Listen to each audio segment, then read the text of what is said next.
সেখান থেকে একজন ডাক্তার কিভাবে 1 নম্বর আসামি হয়, এটা জাতির বিবেকের কাছে প্রশ্ন রেখে গেলাম। আপনারা যদি মনে করেন আমরা ডাক্তাররা শুধুমাত্র সেবা দিব, আমাদের কলম থাকবে শুধু পেটের মধ্যে, তাহলে আপনারা ভুল ভাবছেন। সেই 1952 সালের ভাষা আন্দোলন শুরু হয়েছিল এই ডাক্তারদের মাধ্যমে, ঢাকা মেডিকেল কলেজের ঐতিহাসিক আমতলা চত্বর থেকে।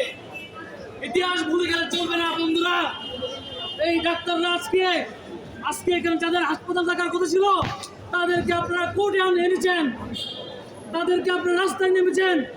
আমাদের চিকিৎসা দেওয়ার জায়গায় আমরা এখন কোর্টে দাঁড়িয়ে আছি আমাদের এক বড় ভাইয়ের মৃত্যুর জন্য, এর জন্য, মুক্তির জন্য।